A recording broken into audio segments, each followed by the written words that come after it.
প্রতিদিন কবর, যার কবর যেখানে, তার কবর তাকে ডাক দিয়ে বলে, ও আল্লাহর বান্দা শোনো, আনা বাইতু দুধ, আমি পোকামাকড়ের ঘর। আমার বাপ শুনেন, যুবক আপনারাও শুনেন, আপনারাও শুনেন, কবর কিন্তু নির্দিষ্ট কোনো বয়সে যায় না বাপ। প্রতিদিন কোলের বাচ্চাও কবরে যায়, 90 বছরের বুড়োও কবরে যায়, 16 বছরের 20 বছরের তাগড়া জওয়ানও কবরে যায়। কবরস্থানে সব ধরনের লাশ আছে। এজন্য কবর ডেকে বলে, ও আল্লাহর বান্দা, আমি পোকামাকড়ের ঘর।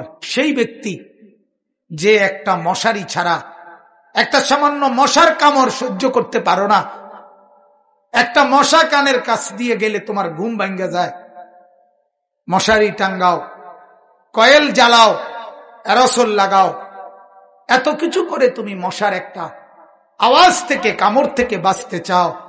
হায় আল্লাহর বান্দা, তো বছরের পর বছর, শত শত বছর কবরের মধ্যে এই পোকামাকড়ের ঘরে কেমনে থাকবা?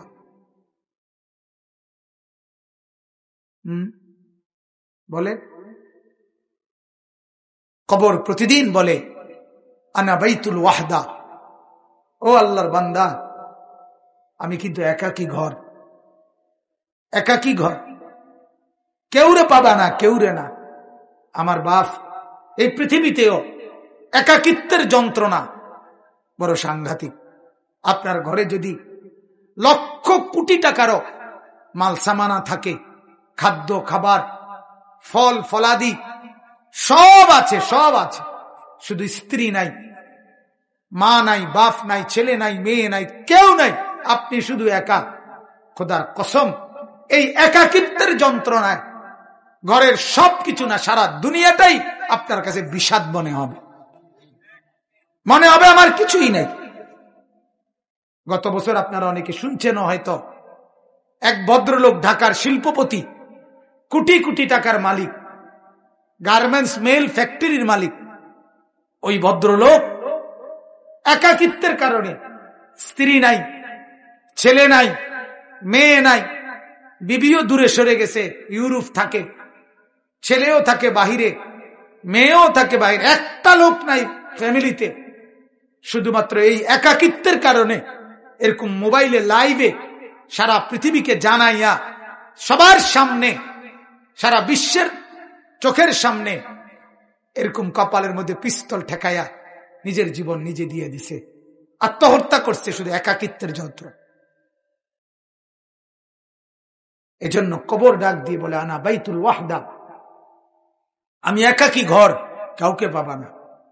আনা বাইতুল গুরবা, কবর বলে, ও আল্লাহর বান্দা, আমি অপরিচিত ঘর, কাউকে চিনবা না, ডানে বামে কিছুই বুঝবা না, মাটি ছাড়া আর কিছুই চিনবা না, আমি অপরিচিত ঘর। দুনিয়ার এক মানুষ আর এক মানুষের বাড়িতে গেলে মোটামুটি বুঝে, এই রুমটার সামনের রুম, প্লাস্টিকের দরজাওয়ালা, এটা বাথরুম, চুলা টুলা দেখা যায়, ওইটা রান্নার ঘর, মোটামুটি মানুষ আইডিয়া করে। কিন্তু কবর বলে, দুনিয়ার কোন ঘরের সাথে আমার এই ঘর মিলবে না বাপ, কোন কিছুর সাথে এটা মিলাইতে পারবা না, তো অপরিচিত ঘর। আল্লাহ আমাকেই মাফ করে দেন। এজন্য বাপ, অনুরোধ করছি, কবরের ফিকির করেন, কবরের ফিকির করেন। সাইয়্যিদুনা উসমান রাদিয়াল্লাহু তাআলা আনহু, হযরত উসমান নবীজির সাহাবী, উনি যখন কোন কবরের সামনে দাঁড়াইতেন, তখন তিনি এই পরিমাণ ফাবাকা, কাঁদতেন, হাত্তা ইয়াবুল্লা লিহিয়াতাহু, কাঁদতে কাঁদতে তার দাড়ি পর্যন্ত ভিজে যেত। অন্যরা জিজ্ঞাসা করতেন, ও আমিরুল মুমিনিন, কবর দেখলে আপনি এমন করেন কেন? তখন তিনি বললেন, তুমি জানো না, এটাই তো আখিরাতের প্রথম মঞ্জিল, আউয়ালু মানজিলিম মিন মানাজিলিল আখিরাহ, আখিরাতের প্রথম ঘর, প্রথম স্টেশন। মান নাজা মিনহু, এখান থেকে যে মুক্তি পাবে সে তো বাকি সব ঘাটিতে মুক্তি পাবে, এখানে যে আটকায়া যাবে সে তো সব ঘাটিতে আটকায়া যাবে। এই জন্য কবর দেখলে